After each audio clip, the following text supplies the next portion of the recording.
नमस्कार साथियों, KD college की ऑनलाइन क्लासेज में आपका स्वागत है। आज हम BA BEd part second paper first resource geography यानी संसाधन भूगोल के बारे में चर्चा करेंगे। हमारा जो फर्स्ट पेपर है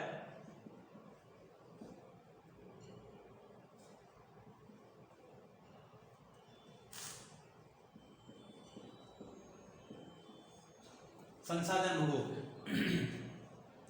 यहाँ सबसे पहले हम ये देखेंगे संसाधन होता क्या है। संसाधन को हिंदी में अगर देखा जाए तो हिंदी में सम उपसर्ग होता है और साधन।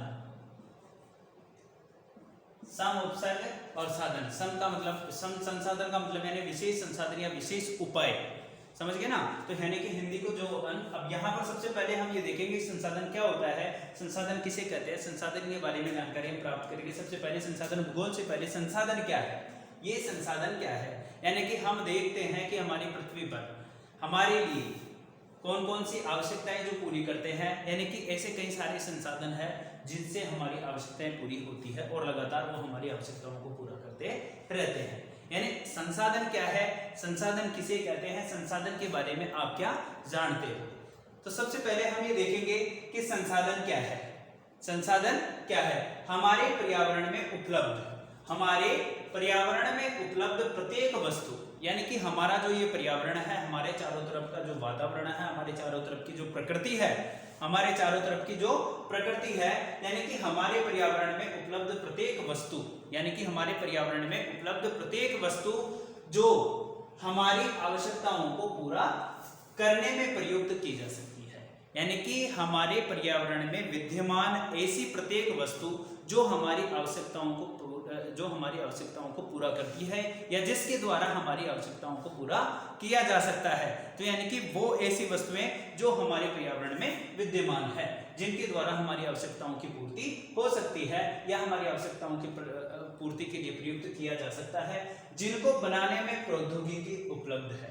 यानी कि प्रौद्योगिकी का मतलब क्या होता है कि यानी कि ऐसी वस्तुएं जो हमारे पर्यावरण में विद्यमान है और उन वस्तुओं को बनाने के लिए, यानी कि उन वस्तुओं को बनाने के लिए क्या है, टेक्निकल यानी प्रौद्योगिकी विद्यमान है जिसके द्वारा वो हमारे जीवन में उपयोगी हो सके। तो ऐसे जो आर्थिक रूप से संभाव्य हो, यानी आर्थिक रूप से संभाव्य का मतलब क्या होता है कि यानी कि जो आर्थिक रूप से, यानी कि आर्थिक दृष्टि से हर व्यक्ति उसको प्राप्त कर सके, यानी कि आर्थिक रूप से संभाव्य हो। यानी कि जैसे हम देखते हैं कि हमारे कई सारे संसाधन ऐसे हैं जो, जैसे मान लो साहब किसी के घर में मोटरसाइकिल है तो किसी के घर में 4 व्हीलर है तो किसी के घर में और बड़ी गाड़ी है। तो इस तरीके से हम देखते हैं कि आर्थिक रूप से संभाव्य, यानी कि ऐसे संसाधन जिनकी संभावना किससे संबंधित हो, आर्थिक रूप से भी इजी वे में हो और सांस्कृतिक रूप से मान्य हो। यानी कि ऐसे संसाधन जो हमारी सभ्यता और संस्कृति को ध्यान में रखते हुए भी वो क्या हो, मान्य हो, तो वह क्या कहलाता है, एक संसाधन कहलाता है। उसे क्या कहते हैं, हम एक संसाधन कहते हैं। तो इससे हम ये देखेंगे कि संसाधन किसे कहते हैं कि हमारे पर्यावरण में उपलब्ध प्रत्येक वस्तु जिनके द्वारा हमारी आवश्यकताओं को पूरा किया जा सकता है तथा जिनको बनाने में प्रौद्योगिकी का विकास होता है। यानी जो प्रौद्योगिकी उनके द्वारा, प्रौद्योगिकी जिनको बना सकती है या प्रौद्योगिकी के द्वारा वो उपलब्ध हो सकते हैं या प्रौद्योगिकी के द्वारा हम उनको प्राप्त कर सकते हैं, जो आर्थिक रूप से संभाव्य हो, यानी कि जो आर्थिक दृष्टि से भी क्या हो, जिनकी संभावना अधिकतम रहे और सांस्कृतिक रूप से भी क्या रहो, मान्य हो। हमारी सभ्यता और संस्कृति को देखते हुए सांस्कृतिक रूप से भी वो क्या होनी चाहिए, मान्य होनी चाहिए।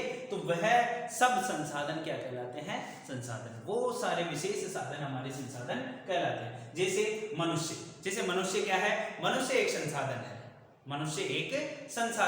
अब मनुष्य किस प्रकार संसाधन है, देखो मनुष्य किस प्रकार संसाधन है। आज हम जितनी भी एक्टिविटी या जितनी भी क्रियाएं या जितने भी कार्य देख रहे हैं उनकी शुरुआत कौन करता है, मानव करता है। तो यानी उनकी शुरुआत मानव करता है।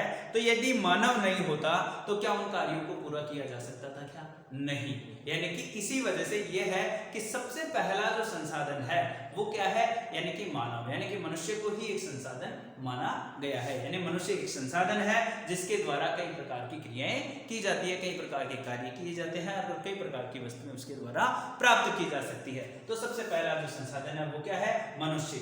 दूसरा है वनस्पति, यानी कि हम देखते हैं कि हमारे पर्यावरण में कई प्रकार की वनस्पति प्राप्त होती है, कई प्रकार के वन, कई प्रकार के पेड़ पौधे, कई प्रकार की जड़ी बूटियां, कई प्रकार के छोटे छोटे पौधे, बड़े बड़े पेड़ प्राप्त होते हैं। तो यानी कि उनके द्वारा हम हमारी आवश्यकताएं पूरी करते हैं। यानी कि सबसे पहले हमने परिभाषा ये तो लिखी थी कि हमारे पर्यावरण में विद्यमान प्रत्येक वस्तु जो हमारी आवश्यकताओं को क्या करती हो, पूरा करती हो। यानी कि हमारे पर्यावरण में, अब हमारे पर्यावरण में क्या, मानव पर्यावरण का एक अंग है, ठीक है, अंग है। वनस्पति पर्यावरण का एक अंग है, वो भी सही है, अंग है। तो इस तरीके से मनुष्य, वनस्पति, चट्टाने, यानी कि हम आज देखते हैं कि हमारे मानव जीवन में कई सारी धातुएं काम में आती है। चट्टाने यानी पत्थर, यानी कि हमारा जो पत्थर है वो चट्टाने, उनसे हम क्या प्राप्त करते हैं, पत्थर प्राप्त करते हैं, जो हमारे लिए मूलभूत आवश्यकता है, क्योंकि हमारे जीवन में हमारी आवश्यकताएं पूरी होती है चट्टानों के द्वारा।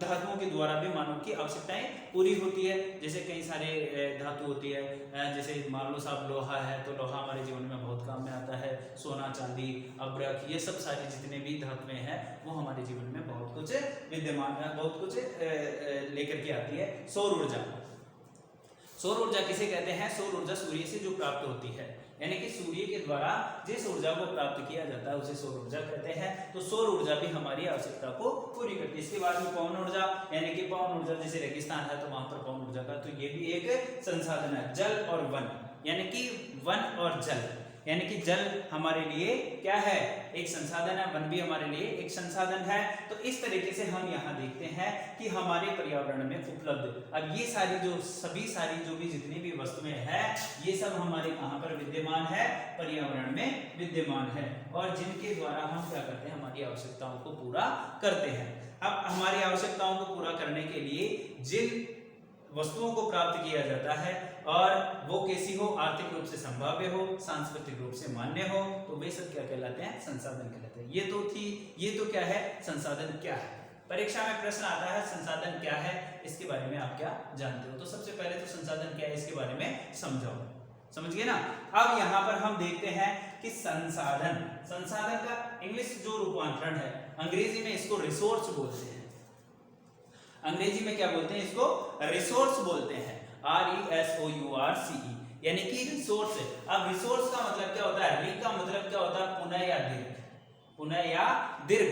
री का मतलब क्या होता है, पुनः या दीर्घ, और सोर्स का मतलब क्या होता है, साधन या उपाय, साधन या उपाय। उपाय कहने का मतलब ये होता है कि री यानी दीर्घ या पुनः, यानी कि ऐसे संसाधन जिनका हम लंबी अवधि तक क्या कर सकते हैं, उपयोग, ऐसे साधन जिनका लंबी अवधि तक हम क्या कर सकते हैं, उपयोग कर सकते हैं, तो वो संसाधन कहलाता है। जैसे जल, अब जल ऐसी चीज है, ऐसा संसाधन है जल जिसका हम, ऐसा साधन है जिसका लंबे समय तक हम उनका उपयोग कर सकते हैं। तो इस वजह से जल को एक संसाधन की संज्ञा दे दी, वन को एक संज्ञा दे दी गई, मनुष्य को एक संसाधन की संज्ञा दे दी गई, वनस्पति को एक संसाधन की संज्ञा दे दी गई। तो इसी तरीके से हम देखते हैं री का मतलब पुनः या दीर्घ।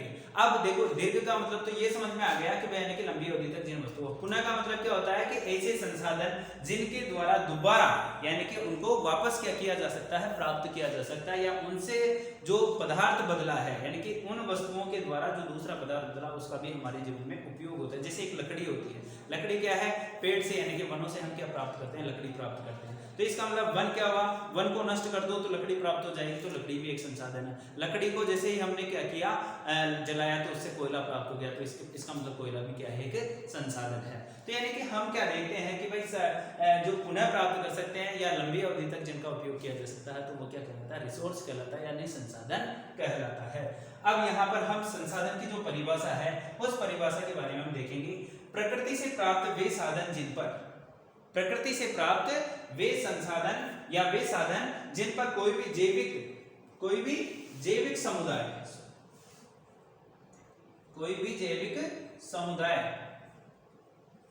लंबे समय तक निर्भर रह सके।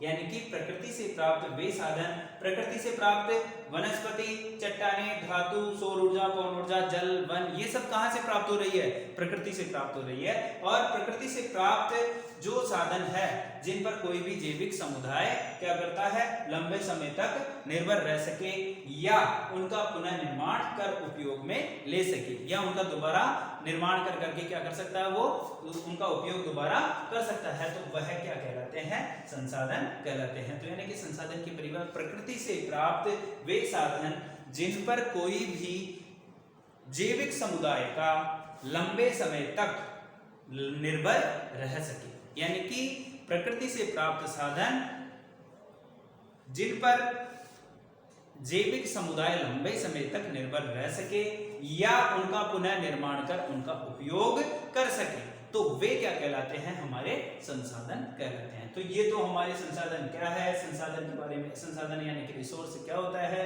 फिर इसके बाद में परिभाषा क्या होती है। तो ये तो हमारे संसाधन की परिभाषा और संसाधन क्या है ये हमारे सामने क्लियर हो गया, वे संसाधन किसे कहते हैं। That's all. अब इसके बाद में हमारे सामने कई प्रकार के जो भूगोलवेत्ता हैं उन्होंने परिभाषाएं की है। उनमें सबसे पहले क्या है? मिशेल। सबसे पहले जो राइटर है वो क्या है? मिशेल है।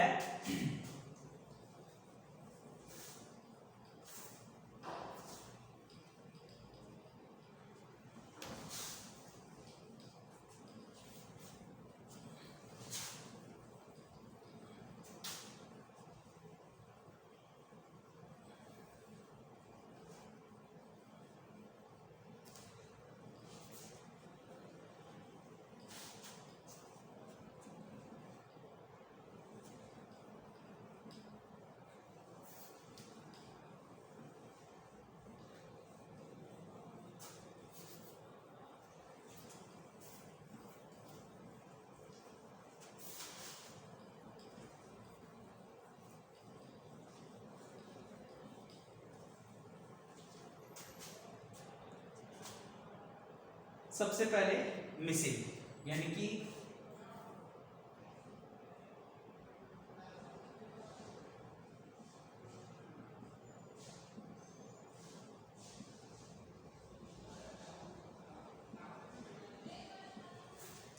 मिशेल ने परिभाषा दी, मानवीय ज्ञान अन्य संसाधनों की जननी है। मानवीय ज्ञान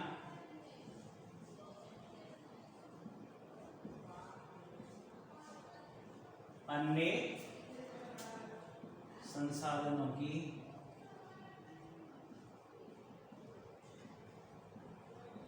जननी है।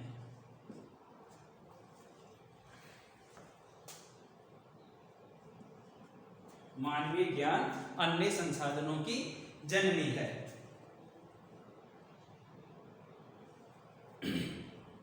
मिशेल एक भूगोलवेत्ता थे, तो उन्होंने परिभाषा दी, मानवीय ज्ञान अन्य संसाधनों की जननी है।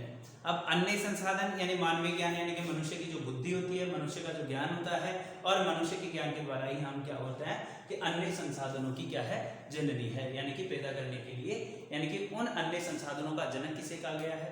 मानव को कहा गया है। यानी मनुष्य क्या है?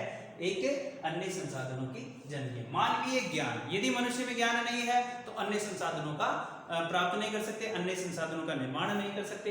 फिर इसके बाद में दूसरी जो राइटर है मैग्नॉल।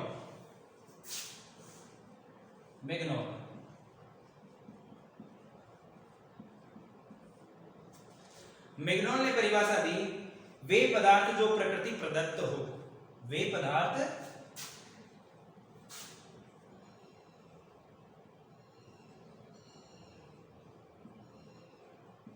जो प्रकृति प्रदत्त हो, वे पदार्थ जो प्रकृति प्रदत्त हो एवं मानव के लिए उपयोगी हो, एवं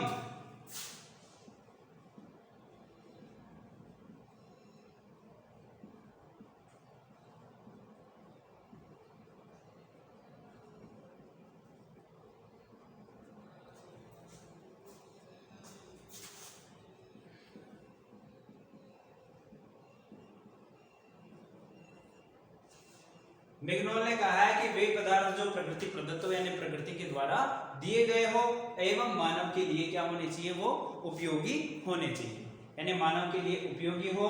और किसके लिए कि मानव के लिए उपयोगी हो, वे पदार्थ जो प्रकृति प्रदत्त हो एवं मानव के लिए उपयोगी हो।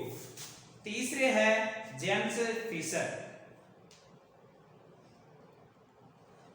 जेम्स फिशर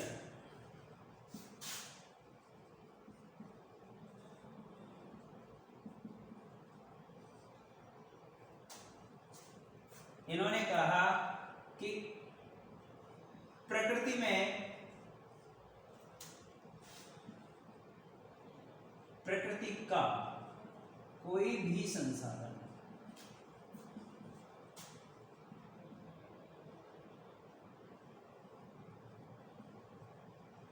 जो मानव की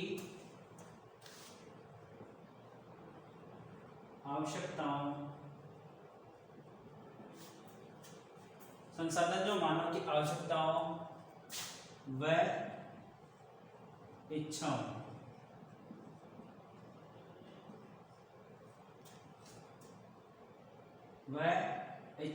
को पूरा कर सके तो वह क्या कहलाता है, संसाधन कहलाता है।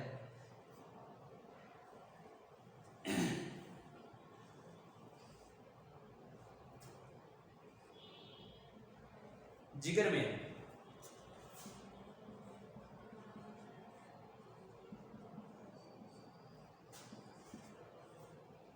इन्होंने परिभाषा दी, संसाधन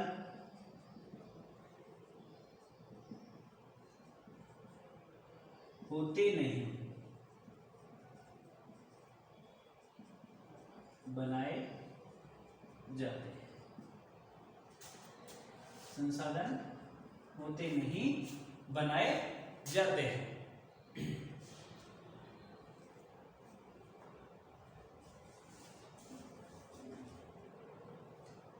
इन्होंने छायापुंज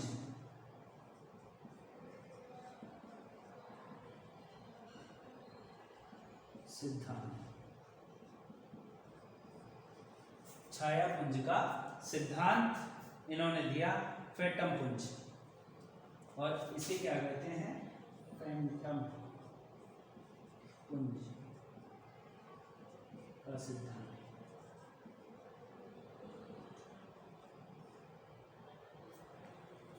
अब यहां देखो संसाधन की परिभाषा है।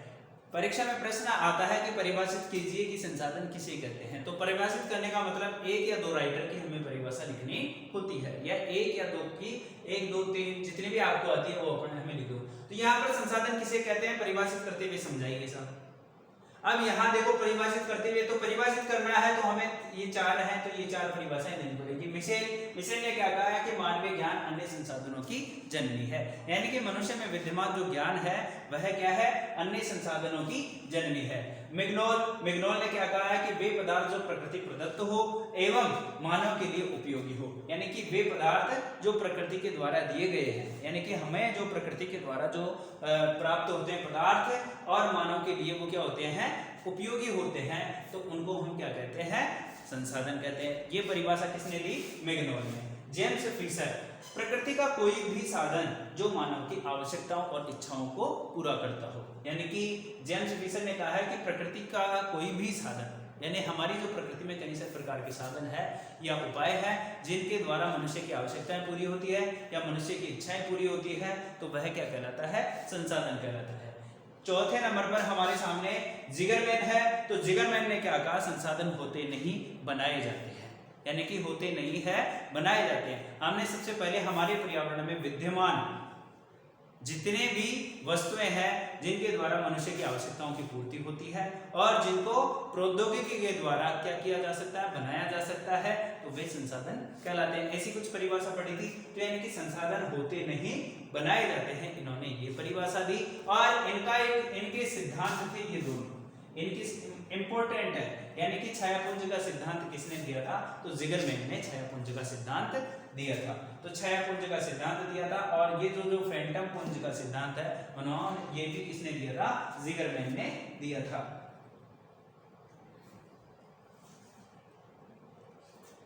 अब यहां देखो, ये होता है प्रकृति प्रदत्त। इस प्रकृति प्रदत्त का मतलब क्या होता है? प्रकृति प्रदत्त का मतलब ये होता है कि मानवीय क्रियाओं का, यानी प्रकृति के द्वारा, यानी कि ये मानवीय क्रियाओं का परिणाम है। यानी प्रकृति प्रदत्त, यानी प्रकृति हमें कब देती है? जब मानव क्या करेगा? क्रिया करेगा। मानव क्या करेगा? क्रिया करेगा, तो वह क्या कहलाते हैं? प्रकृति प्रदत्त कहलाते हैं।